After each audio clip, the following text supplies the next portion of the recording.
Ya le decíamos antes de la pausa y en este mismo espacio que la Organización Mundial de la Salud advirtió sobre esta nueva variante de coronavirus Omicron del COVID-19 que fue localizada en Sudáfrica. Incluso algunos países ya están tomando estrictas medidas en cuanto a los viajes para evitar la propagación de la misma. Y precisamente para hablar más y saber más sobre el tema, con información fidedigna y de especialistas, tenemos en la línea a Alejandro Sánchez, investigador del Instituto de Biotecnología de la UNAM. ¿Cómo estás? Muy buenas tardes, Alejandro. Muy buenas tardes, Magda, Rodrigo. Un saludo a todo el auditorio. Muy bien aquí. Gracias, doctor. Bueno, primero que nada, ¿qué significa esta nueva forma o variante del COVID-19 denominada hoy por la OMS como Omicron, esta que se reportó en Sudáfrica?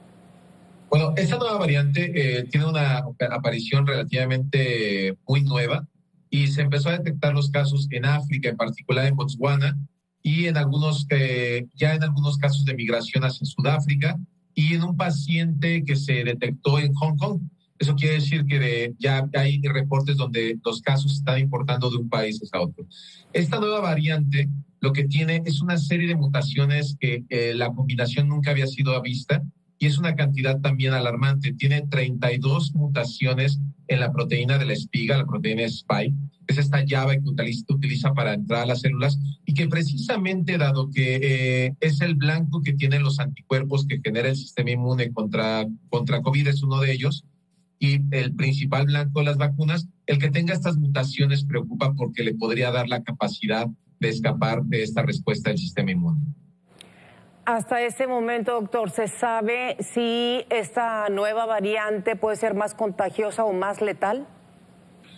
Hay pocos datos, pero se tienen unos pocos datos de justo la adaptación que está presentando, la transmisión que está presentando es más grande que la que tenía Delta. De hecho, a pesar de que hay muy pocos datos, se ve que en África hay lugares donde muy fácilmente esta variante pudo desplazar a Delta, que de hecho eso ninguna otra variante lo había logrado. Ahora, el hecho de que tengas todas esas mutaciones preocupa, pero todavía no hay evidencias. En la biología y en las proteínas, las mutaciones, su combinación no resulta en un efecto aditivo. Esto quiere decir que si yo tengo más mutaciones que por separado dan estas propiedades de escape, no necesariamente le van a dar esas propiedades de escape cuando están todas juntas, ¿no? Porque son parte de una estructuración, de una estructura que finalmente, hasta no ver más datos, podríamos concluir si estas mutaciones le dan esa ventaja o no. Bueno, ante esta posibilidad y esta preocupación que expresa la OMS, ¿valdría la pena que el gobierno mexicano haga lo que han hecho otros gobiernos en otros países de cerrar las fronteras a las personas que vengan del continente africano? Esa sería una medida, el cerco sanitario y las medidas de restricción para ingreso al país, a blindar los países, es una medida. Pero también hay que tomar otras medidas y empieza desde el mensaje de los líderes. El hecho de que se relajen las medidas es en gran parte también el problema que estamos observando. En estos países, tanto de África, por un lado, donde no se ha tenido una vacunación a niveles aceptables, que me parece que Sudáfrica es el país con mayor porcentaje de vacunados con esquema completo, pero solamente llegan al 28%. Hay que recordar, para que tengamos una protección y una oportunidad de erradicar el virus, necesitamos a que en todo el mundo, de manera homogénea, se tenga al menos un 87% vacunados. En México se tiene un 50% y no es de manera homogénea. Hay estados o hay demarcaciones que tienen mayor vacunación que otras, y definitivamente esto no ayuda a que se corte la transmisión del virus. Ahora, sin embargo, sí. Perdón, adelante. Adelante, Alejandro. Sí, el mejor mensaje que se puede dar es que no hay que relajar las medidas. Ya. Si bien hay un componente de la biología del virus que preocupa mucho, lo más preocupante es que relajemos las medidas y que esto, a final de cuentas, es lo que más ayuda a la transmisión al virus.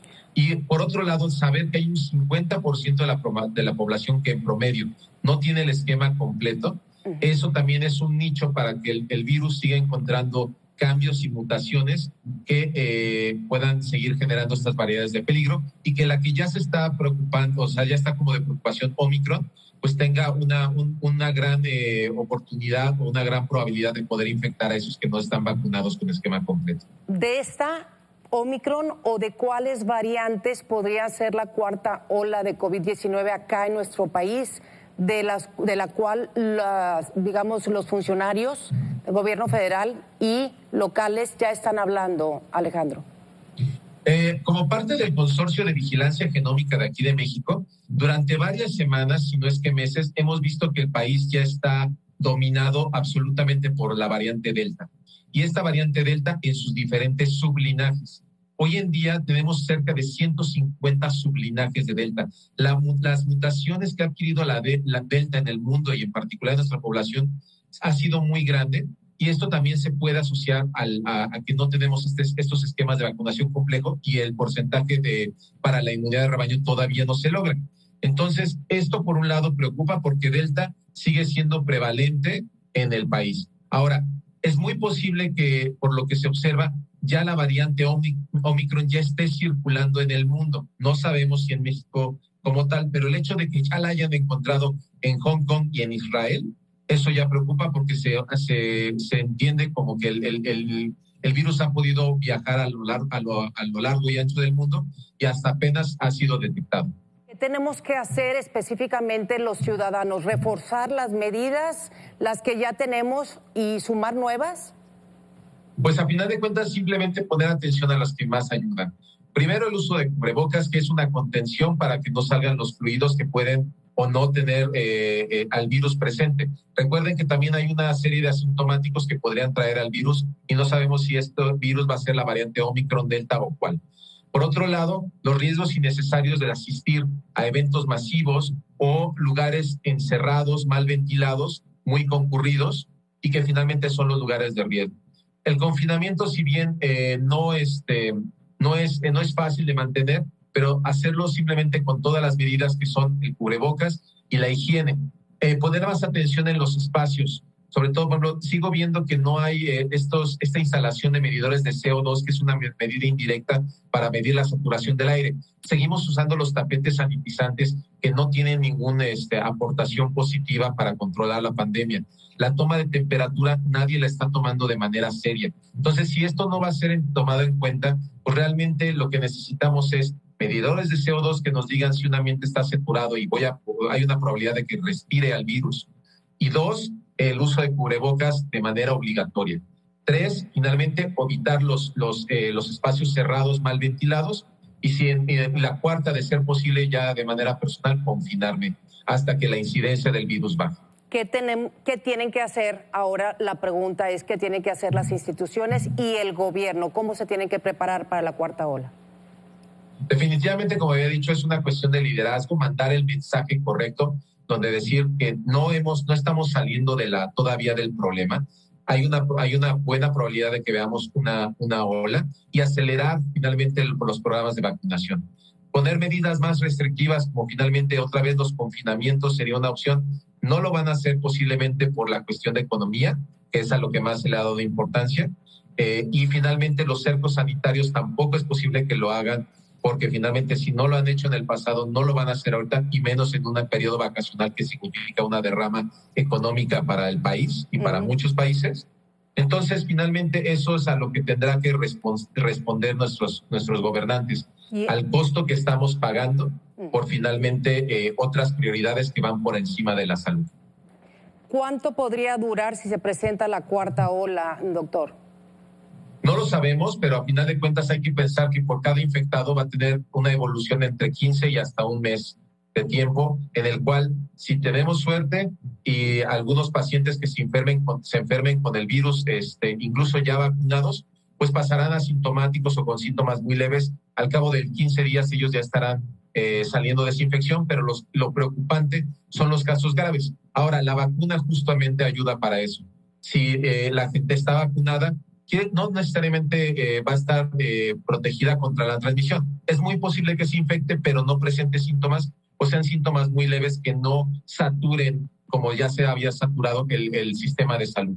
Y esto nos va a llevar finalmente a una saturación en los hospitales, en las camas, ventiladores, que no van a afectar solamente a los enfermos de COVID, sino a aquellas todas personas que requieren hospitalización por otra razón y que no la van a poder tener porque estén saturados los hospitales. Ahora, ¿habrá posibilidad a corto plazo que se libere algún tratamiento como este que ya se habla de Merck para poder solventar la pandemia y pues poder salir de todo esto, que la verdad es que bueno, pues teníamos esperanza y ahora pues se cae digamos, la luz que nos podía dar es la posibilidad de los tratamientos. ¿Cómo se siente esto, la posibilidad de que además de la vacuna ya haya tratamiento a corto plazo? Pues finalmente depende de una serie de pasos, que primero es que finalmente hay una producción ya sea mundial o local. Para esto, por ejemplo, en algunos casos Pfizer y me parece que Merck también ya liberaron las patentes de estos medicamentos. Ahora, tienen que pasar las autorizaciones aquí en el país de la COFEPRIS y luego ver quién podría encargarse y tomar, digamos, esas patentes para la producción nacional y que tuviera un costo más reducido, pero finalmente tampoco el hecho de que tengamos la patente no significa que haya farmacéuticas o laboratorios que puedan hacerlo aquí en México. Seguramente habrá algunos, pero finalmente habrá que ver si pueden copar la necesidad nacional, ¿no? Y otros tratamientos como los retrovirales, como el caso de Merck o Pfizer, o incluso los anticuerpos también de algunas otras compañías como AstraZeneca, pues todavía están en estas fases clínicas, entonces hay que seguir el procedimiento.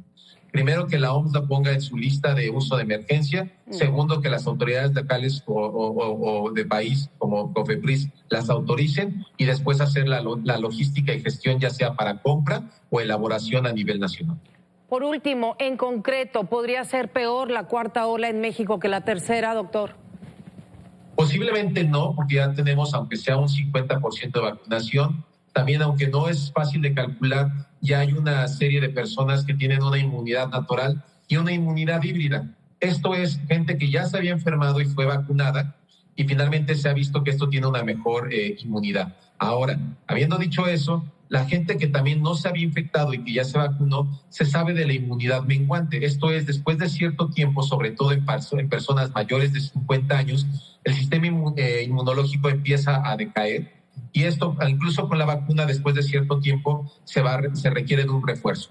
O gente que está inmunocomprometida, como gente con VIH, no solamente con movilidad, sino VIH o tratamientos que reprimen al sistema inmune para, por ejemplo, un trasplante, esos requieren de una tercera dosis. Entonces, tercera dosis y refuerzos son cosas que también se tendrían que estar planeando y ver, segmentar a la población para ir abordando sus casos, mayores de 50 años, personal de salud mayor de 18 años que esté justo cuidando a gente mayor o que esté en la línea de combate al COVID, son esas cosas que tienen prioridad. Y encima de eso, terminar con el resto de la población para llegar al 87% de vacunados. Híjole, doctor, te agradecemos muchísimo tu tiempo porque es necesario que la población en general y las autoridades escuchen a los expertos para poder pues prever esta situación que se puede presentar en México y poder prever también la posibilidad de solucionarlo antes de que suceda. Gracias, doctor Alejandro Sánchez, investigador del Instituto de Biotecnología de la UNAM. Te agradezco mucho. Muchas gracias, Magda, y ojalá que tomemos la corresponsabilidad todos. Exactamente, cada quien tiene que hacer lo propio. Gracias, Alejandro, pásala bien. Gracias.